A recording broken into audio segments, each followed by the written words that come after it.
Olá, meus irmãos, graça e paz seja convosco. O tema de hoje é bem interessante. Cristo ressuscitado, nossa única esperança. Sabe, irmãos, se Cristo não tivesse ressuscitado, eu não estaria aqui gravando um vídeo para vocês. Se Cristo não tivesse ressuscitado, nós não teríamos uma Bíblia para enfatizar isso, porque o Antigo Testamento falava sobre a vida, morte e ressurreição de Jesus. Se Cristo não tivesse ressuscitado, nós não teríamos fundamento nem esperança de salvação. O que a gente poderia então respaldar? Jesus falou: vós ser-me-eis testemunhas. Então, quer dizer, a testemunha de Cristo seria para testemunhar daquilo que ele realizou. O budista pode viver sem Buda. Os muçulmanos podem viver sem Maomé. Mas o cristianismo não pode viver sem Cristo. Não tem como sustentabilizar uma doutrina sem esse ato tão crucial. E por que eu falo isso? Porque Paulo, quando fala aos Coríntios, ele ficou tão estupefato, tão admirado, ele fala assim: como é que alguns de vocês estão dizendo que não há ressurreição dos mortos? Como é que vocês estão dizendo tamanha loucura? Em outras palavras, aqui sou eu parafraseando. Paulo estava admirado porque alguns dos coríntios tinham esse conceito, essa crença, e o pior de tudo, eles falavam sobre isso. Paulo menciona que quando Cristo ressuscitou, ele apareceu para várias pessoas. Ele fala que apareceu para Pedro, apareceu para alguns dos apóstolos, apareceu para mais de 500 pessoas, dos quais ele descreve no capítulo 15, que estão vivas até hoje. Irmãos, olha, só para você ter uma ideia, se Cristo apareceu para mais de 500 pessoas, e vou ser aqui bem básico, 500 pessoas, então o máximo de 500 pessoas dividindo por 2 seria 251 pessoas. Para 249, na verdade, ficarem descansando, estão mortos. Desses 251 pessoas, todos estavam vivos naquele período. Eu estou falando o mínimo. Porque Paulo fala assim, a maioria deles, com certeza a maioria deles, não era 251 pessoas. Devia ser no mínimo uns 300 ou mais. Porque ele fala que eles estavam vivos até hoje e eles são testemunhas oculares. Paulo descreve com clareza que, se eles tivessem alguma dúvida, perguntasse a quem de fato vivenciou, quem viveu. É curioso, irmãos, que Paulo, quando cita, ele não cita uma mulher, né? Embora Jesus aparecesse primeiro para uma mulher, conhecendo a cultura da época, ele fala de pessoas que eram conhecidas. Pedro, Tiago, alguns dos apóstolos que estavam vivos. E eu acredito, particularmente, que as pessoas que ressuscitaram com Cristo e passaram com ele aqui 40 dias, eles validaram a ressurreição de Jesus para mostrar a eles que Cristo, na verdade, ressuscitou. Então, quer dizer, eu tenho uma convicção de que essas pessoas que ressuscitaram com Cristo, elas eram, ponto número 1, conhecidas da época, pessoas talvez que fossem do tempo ali, quem sabe João Batista, que eram pessoas que eram da época ali, que todo mundo falava muito de João Batista, conhecia sobre João Batista, Malaquias falou sobre João Batista. Então, assim, ele, para mim, é uma peça muito crucial, mas é uma possibilidade, não tenho como dizer a você que foi, de fato, ele. Quem sabe Jó, que tanto se tornou conhecido, o próprio Tiago fala sobre Jó. Então, assim, personagens do Antigo Testamento, Abraão, pode ter sido também. Eu estou falando de pessoas que ressuscitaram com Cristo, ali relatado em Mateus capítulo 27 e o verso 52 em diante. Mas, independente dos que ressuscitaram com Cristo ou não, os que presenciaram essa situação falaram sobre isso. E o texto, eu não posso lhe garantir, mas tem um texto no livro de Atos, capítulo 5, olha só, Atos, capítulo 5, eu não sei se o autor vai falar sobre isso durante a semana, porque esse assunto, ele ele é muito, foi muito, vamos dizer assim, bombardeado, muito falado naquela época.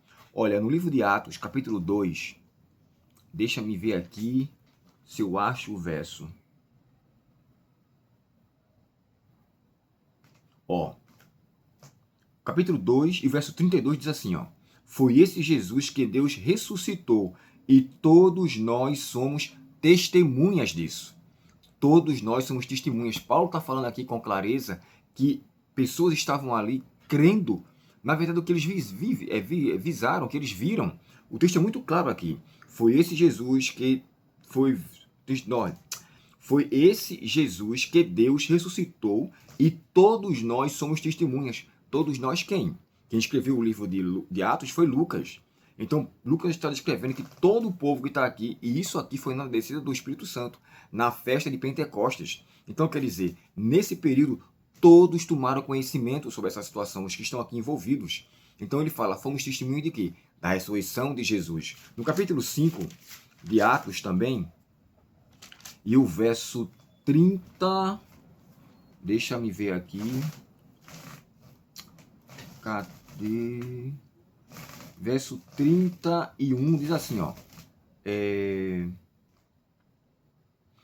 31. Deus o colocou no lugar de honra à sua direita, como príncipe e salvador, para que o povo de Israel se arrependesse de seus pecados e fosse perdoado. Verso 32. Somos testemunhas destas coisas, e assim também o Espírito Santo, que Deus dá àqueles que lhe obedecem. Somos testemunhas de quê? Do que aconteceu, do que Deus tinha feito com Cristo. A ressurreição que foi concedida aqui no verso 30, diz assim, ó, Deus de nossos antepassados ressuscitou Jesus dos mortos, depois que os senhores o mataram. Isso aqui, claro, eu estou falando aqui de 2 versos só. Capítulo 2, verso 32, e o capítulo 5, e o verso 30 e verso 32. Então, assim, isso era crido, tinha pessoas ali que eram testemunhas dele, sabe, irmãos? Se Cristo não ressuscitasse, seria vã a nossa fé, vã a nossa pregação, não teria nenhum canal religioso no YouTube, nenhum canal que focasse sobre Cristo. Por quê? Se não teria nenhuma validade. Olha, o próprio Tiradentes foi um grande homem que morreu por uma causa, mas ninguém fala de Tiradentes mais, passou-se da história. Cristo não. Cristo veio para nos dar eterna redenção. Então a morte de Cristo foi uma morte vicária, o que ele realizou foi em prol da nossa salvação, e invalidar a ressurreição de Cristo é tirar a esperança daqueles que em Cristo dormem. Paulo fala isso aos Tessalonicenses, né? E a carta aos Tessalonicenses foi primeira que a de Coríntios. Ele fala, não quero, porém, irmãos, que vocês sejam ignorantes acerca dos que já dormem, como os demais que não têm esperança.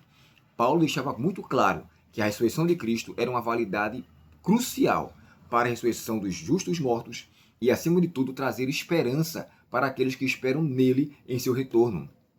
Então, assim, não temos como fundamentar nossa esperança sem a ressurreição de Jesus. Se Jesus vivesse, se batizasse, morresse e ficasse por isso, a morte não teria mais como ser vencida.